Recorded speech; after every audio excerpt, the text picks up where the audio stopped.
This mower needs a new stator or new alternator, whatever you want to call it. And this is actually a fairly easy job if you have the right tools. You kind of need an impact wrench and a flywheel puller. If you don't have those tools, it's possible, but it's very hard and a little bit risky. So I recommend you only do this if you have a flywheel puller and an impact wrench. A flywheel puller isn't that expensive. They're like 10-20 euros. You can get them on Amazon or one of those websites. So highly recommend it. So first just pull the engine cover off. Of course, I am too lazy to remove the gasoline tank, as you actually should, to be able to access that bolt. But I just kind of wiggle it out of there, and it will work.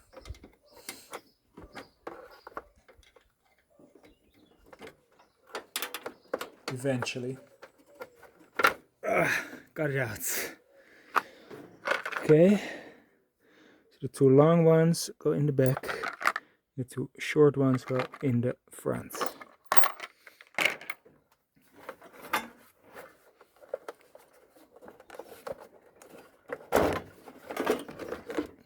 It pulls right off. With this particular mower, the air filter box is integrated in that plastic cover we just took off. So I'm just putting something in the intake there, a bit, so that there's no dust and dirt going into the carburetor. How is this stuck on there?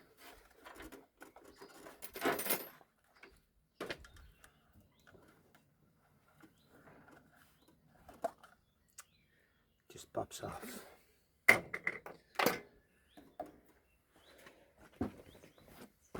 If you do not have an impact driver, good luck getting that bolt off. Like, it's possible, but you have to probably block the engine with something, and it's gonna be super tight on there. I would forget about it.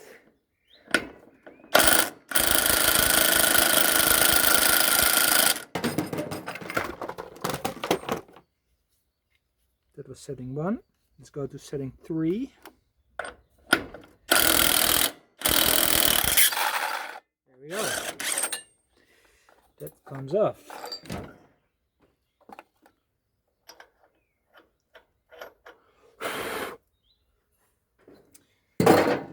Now we need another special tool. Well, first we need to get those out.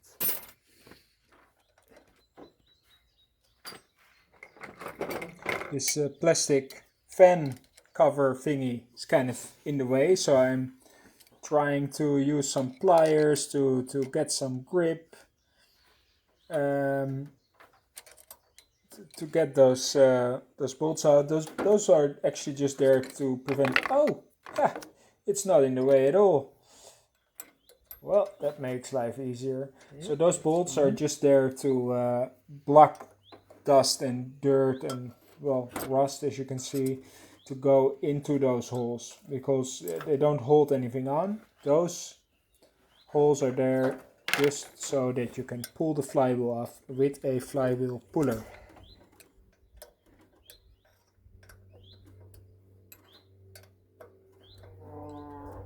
Right. And then I have a flywheel puller here. Let's see which thread it is.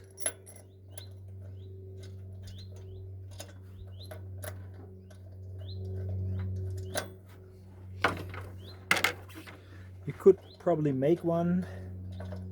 It's just a hunk of steel, a couple of long bolts and nuts.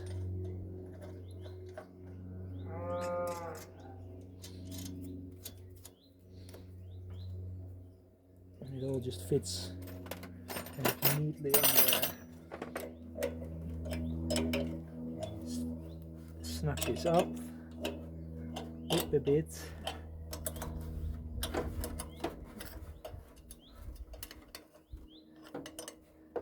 Bottom is tight.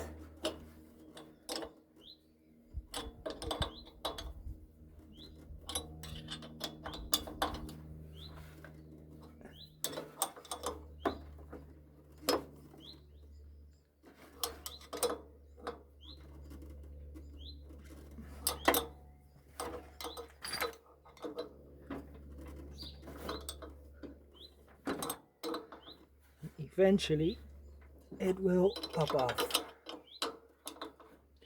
There we go. Phew. Yeah, that's loose. Okay, and these can come out again. This way you pull it straight up. And I didn't have this one before, and I just used hammers and levers to get one off of another mower, and I destroyed that mower. Like something bent up inside, never ran right again.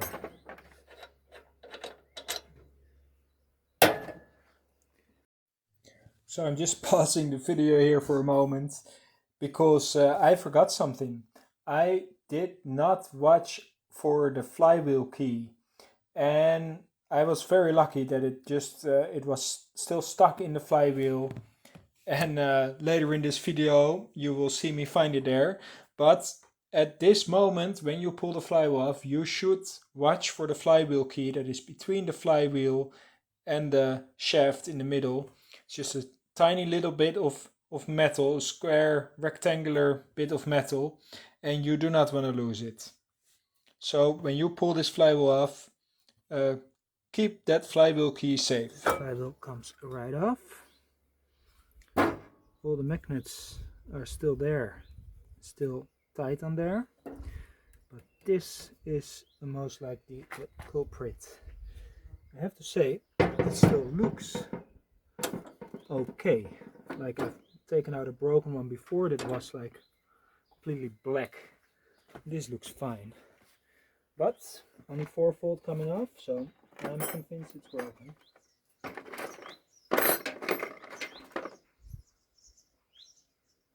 There, 6.5. That fits.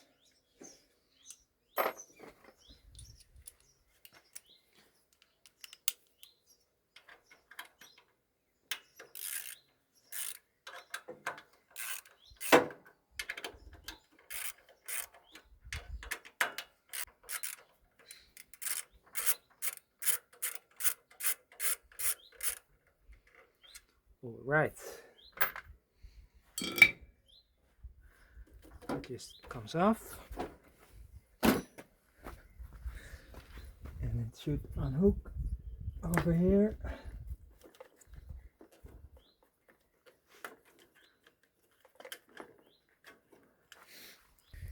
And here I have another one from another engine that I think will work. Looks like I need to back this off a little bit.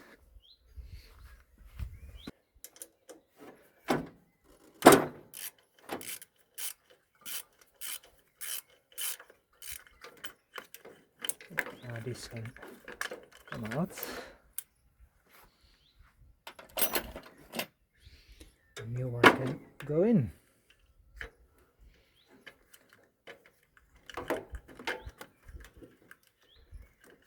Route it the same again. Behind the tap here.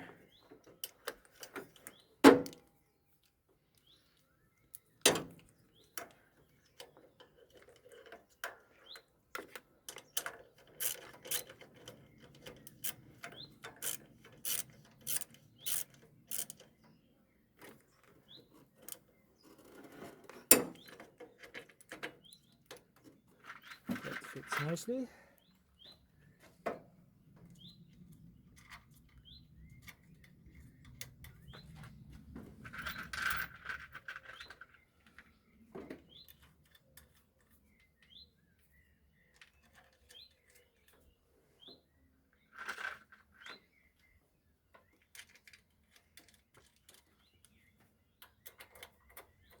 You have to be a little bit careful torquing these screws down, because if you overdo it, you will go straight through your new stator and break it in half. So you want it fairly tight so it doesn't shake loose, but don't overdo it.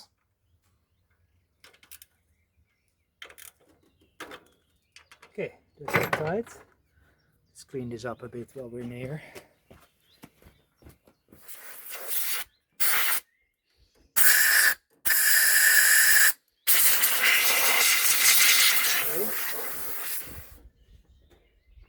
And the flywheel can go back on.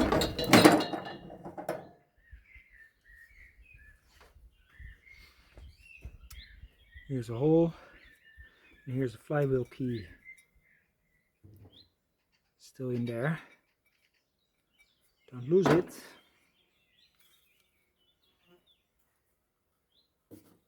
Watch out for your fingers, because there's some strong magnets there pulling the flywheel back into place. Get the flywheel key to drop back in.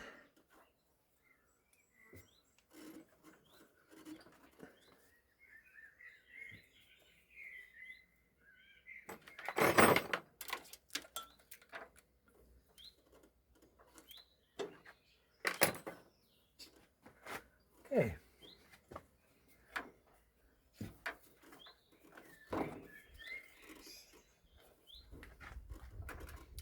That is fine.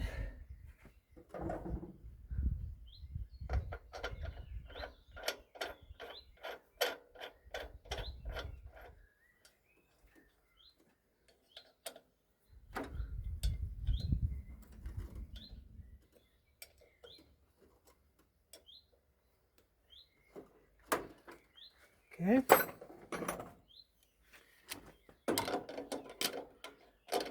This bad boy here, torque it down. Click. Oh, okay. Click.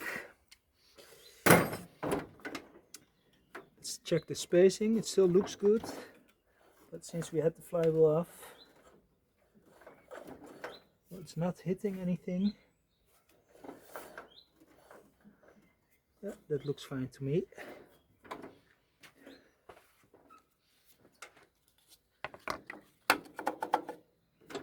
Plastic. Oh, I forgot something.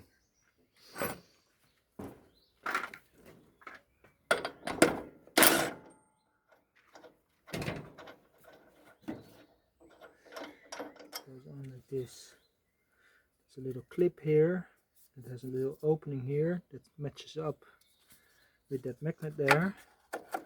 See, so it can only go one way. It cannot go this way. It doesn't sit right. But you could get it on the wrong way around. Oh, almost forget it again.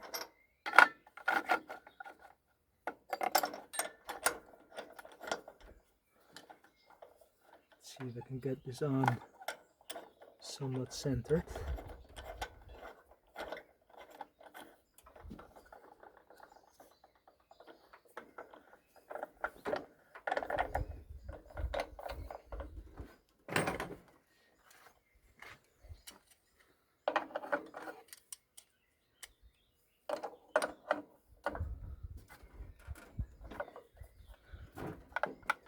Click.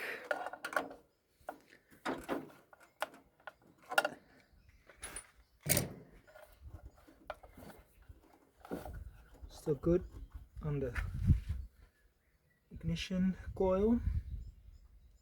So only one more piece of plastic to go.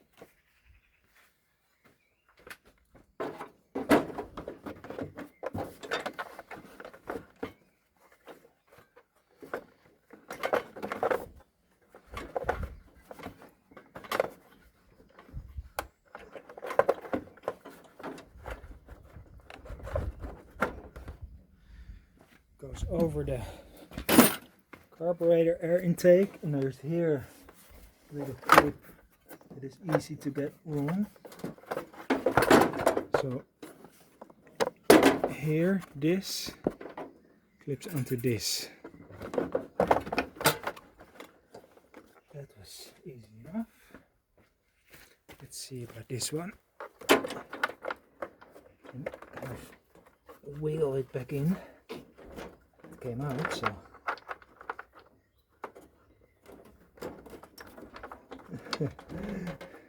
I have to pull the whole steering column gasoline tank assembly backwards to get it in, but I think I did it. Let's see if it grabs onto the thread. So I got those 4 bolts back in. Don't forget, the short ones go in the front and the long ones go in the back, at least with this specific engine. So now all there's left to do is to test it to see if it worked. Now there's a few ways you can test it. You can, if you have a battery on it, you can measure directly on the battery and just see if the voltage goes above the battery voltage if you rev the engine. You might need to rev up the engine a bit, but then you should probably see like 13 volts, 13.5 volt. Anything above 12.5 volt is probably okay, as long as it's higher than what your battery was. In this case, I'm just measuring it directly on the output wire from the alternator. This alternator has two output wires, one is DC and one is AC. So that's not positive and negative, you just put the negative on the engine somewhere on the frame and measure that DC wire. The DC wire is the one that has a little diode on it, and the AC wire doesn't have that diode. And the AC wire should normally be about 30 volts AC, and the DC wire somewhere above 12 volt DC. However, you cannot test it somewhere else where it's not under load. So if there's no battery attached, it might give some random reading. These alternators are designed to work under load, so there needs to be some load on them for them to show you the right voltage.